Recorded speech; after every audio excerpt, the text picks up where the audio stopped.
কবিগুরু রবীন্দ্রনাথ ঠাকুরের পত্রপুট থেকে ওরা অন্তজ, ওরা মন্ত্রবর্জিত।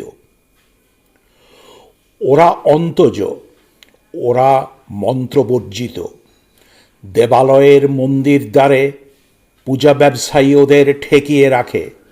ওরা দেবতাকে খুঁজে বেড়ায় তাঁর আপন স্থানে, সকল বেড়ার বাইরে সহজ ভক্তির আলোকে, নক্ষত্র খচিত আকাশে, পুষ্প খচিত বনস্থলিতে, দোসর জোনার মিলন বিরহের গহন বেদনায়। যে দেখা বানিয়ে দেখা, বাঁধা ছাঁচে প্রাচীর ঘিরে দুয়ার তুলে, সে দেখার উপায় নেই ওদের হাতে। কতদিন দেখেছি ওদের সাধককে, একলা প্রভাতের রৌদ্রে সেই পদ্মা নদীর ধারে, যে নদীর নেই কোনো দ্বিধা, পাকা দেউলের পুরাতন ভিত ভেঙে ফেলতে। দেখেছি একতারা হাতে চলেছে গানের ধারাবে মনের মানুষকে সন্ধান করবার গভীর নির্জন পথে। কবি আমি ওদের দলে, আমি ব্রাত্য, আমি মন্ত্রহীন দেবতার বন্দিশালায়। আমার নৈবেদ্য পৌঁছালো না। পূজারী হাসি মুখে মন্দির থেকে বাহির হয়ে আসে, আমাকে শুধাই, দেখে এলে তোমার দেবতাকে? আমি বলি না। অবাক হয় শুনে, বলে জানা নেই পথ? আমি বলি না। প্রশ্ন করে, কোনো জাত নেই বুঝি তোমার? আমি বলি না। এমন করে দিন গেল, আজ আপন মনে ভাবি, কে আমার দেবতা, কার করেছি পূজা। শুনেছি যাঁর নাম মুখে মুখে, পড়েছি যাঁর কথা নানা ভাষায় নানা শাস্ত্রে, কল্পনা করেছি তাকেই বুঝি মানি। তিনি আমার বরণীয় প্রমাণ করব বলে পূজার প্রয়াস করেছি নিরন্তর। আজ দেখেছি প্রমাণ হয়নি আমার জীবনে, কেননা আমি ব্রাত্য, আমি মন্ত্রহীন। মন্দিরের রুদ্ধ দ্বারে এসে আমার পূজা বেরিয়ে চলে গেল দিগন্তের দিকে, সকল বেড়ার বাইরে নক্ষত্র খচিত আকাশতলে, পুষ্পখচিত বনস্থলিতে, দোসর জোনার মিলন বিরহের বেদনা বন্ধুর পথে।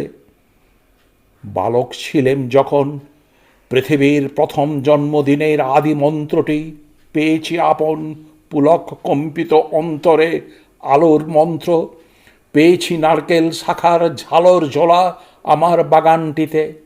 ভেঙে পড়া শ্যাওলা ধরা পাঁচিলের উপর একলা বসে প্রথম পানের বন্যী উৎস থেকে নেমেছি তেজবই লহরী। দিয়েছে আমার নাড়িতে অনির্বাচনীয় স্পন্দন, আমার চৈতন্যে গোপনে দিয়েছে নাড়া অনাদিকালের কোনো অস্পষ্ট বার্তা। প্রাচীন সূর্যের বিরাট বাষ্পদেহে বিলীন আমার অব্যক্ত সত্তার রশ্মি স্ফুরণ। হেমন্তের রিক্ত শস্য প্রান্তরের দিকে চেয়ে আলোর নিঃশব্দ চরণধ্বনি শুনেছি আমার রক্ত চঞ্চল্যে। সেই ধ্বনি আমার অনুসরণ করেছে জন্মপূর্বের কোনো পুরাতন কালো যাত্রা থেকে। বিস্ময়ে আমার চিত্ত প্রসারিত হয়েছে অসীমকালে, যখন ভেবেছি সৃষ্টির আলোক তীর্থে সেই জ্যোতিতে আজ আমি জাগ্রত, যে জ্যোতিতে অযুত নিযুত বৎসর পূর্বে সুপ্ত ছিল আমার ভবিষ্যৎ। আমার পূজা আপনিই সম্পূর্ণ হয়েছে প্রতিদিন এই জাগরণের আনন্দে। আমি ব্রাত্য, আমি মন্ত্রহীন। রীতিবন্ধনের বাহিরে আমার আত্মবিস্মৃত পূজা কোথায় হলো উৎসৃষ্ট জানতে পারি। যখন বালক ছিলেম ছিল না কেউ সাথী, দিন কেটেছে একা একা চেয়ে চেয়ে দূরের দিকে। জন্মেছিলেম অনাচারের অনাদৃত সংসারে, চিহ্ন মোছা প্রাচীর হারা। প্রতিবেশীর পাড়া ছিল ঘন বেড়াই ঘেরা, আমি ছিলাম বাইরের ছেলে নাম না জানা। ওদের ছিল তৈরি বাসা, ভিড়ের বাসা, ওদের বাঁধা পথের আসা যাওয়া দেখেছি দূরের থেকে। আমি ব্রাত্য, আমি পংক্তিহারা। বিধান বাঁধা মানুষ আমাকে মানুষ মানেনি, তাই আমার বন্ধুহীন খেলা ছিল সকল পথের চৌমাথায়। ওরা তারও পাশ দিয়ে চলে গেছে বসন্ত প্রান্ত তুলে ধরে, ওরা তুলে নিয়ে গেল ওদের দেবতার পূজায়, শাস্ত্র মিলিয়ে বাঁচা বাঁচা ফুল রেখে দিয়ে গেল আমার দেবতার জন্য সকল দেশের সকল ফুল।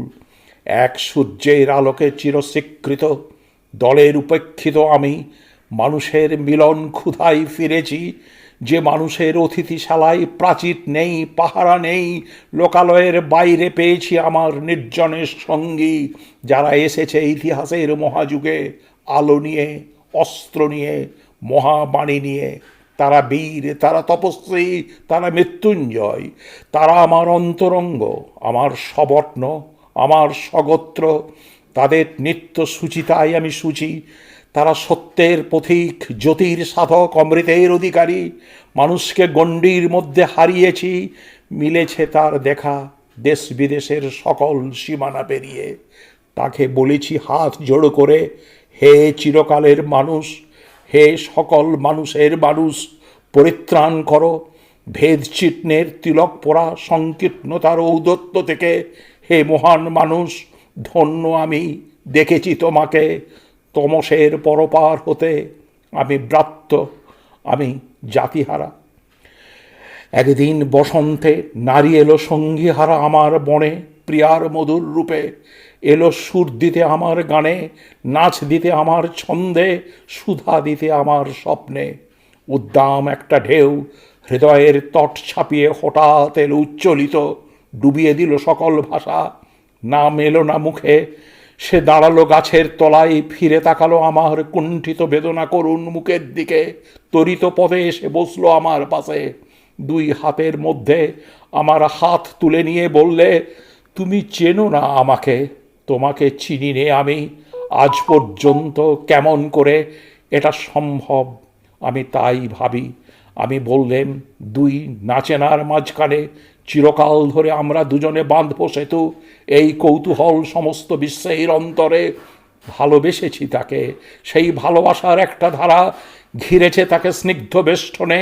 গ্রামের চিরপরিচিত অগভীর নদীকূটের মতো অল্প বেগের সেই প্রবাহ বয়ে চলেছে প্রিয়ার সামান্য প্রতিদিনের অনুচ্চ তটচ্ছায়ায়। অনাবৃষ্টির কার্পণ্যে কখনো সে হয়েছে ক্ষীণ, আষাঢ়ের দাক্ষিণ্যে কখনো সে হয়েছে প্রগলভ। তুচ্ছতার আবরণে অনুজ্জ্বল অতি সাধারণ স্ত্রী স্বরূপকে কখনো করেছ লালন, কখনো করেছ পরিহাস, আঘাত করেছ কখনো বা। আমার ভালোবাসার আর একটা ধারা মহাসমুদ্রের বিরাট ইঙ্গিত বাহিনী মহীয়সী নারী স্নান করে উঠেছে তারই অতল থেকে। সে এসেছে অপরিসীম ধ্যান রূপে আমার সর্বদেহে মনে, পূর্ণতর করেছে আমাকে, আমার বাণীকে জেলে রেখেছে আমার চেতনার নিভৃত গভীরে চিরবিরহের দীপশিখা। সেই আলোকে দেখেছি তাকে অসীম শ্রীলোকে, দেখেছি তাকে বসন্তের পুষ্পপল্লবের প্লাবনে। শিশু গাছের কাঁপন লাগা পাতাগুলোর থেকে ঠিকরে পড়েছে যে রৌদ্রকণা, তার মধ্যে শুনেছি তার সেতারের দ্রুত ঝঙ্কৃত সুর। দেখেছি ঋতু রঙ্গভূমিতে নানা রঙের ওড়না বদল করা তার নাচ, ছায়ায় আলোয়। ইতিহাসের সৃষ্টি আসনে ওকে দেখেছি বিধাতার বাম পাশে। দেখেছি সুন্দর যখন অবমানিত কদর্য কটরের অসুচি স্পর্শে, তখন সেই রুদ্রাণীর তৃতীয় নেত্র থেকে বিচ্ছুরিত হয়েছে প্রলয় অগ্নি, ধ্বংস করেছে মহামারীর গোপন আশ্রয়।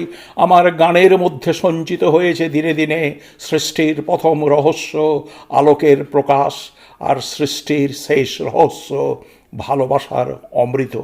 আমি ব্রাত্য, আমি মন্ত্রহীন। সকল মন্দিরের বাহিরে আমার পূজা আজ সমাপ্ত হলো দেবলোক থেকে মানবলোকে। আকাশে জ্যোতির্ময় পুরুষে আর মনের মানুষে আমার অন্তরঙ্গ আনন্দে।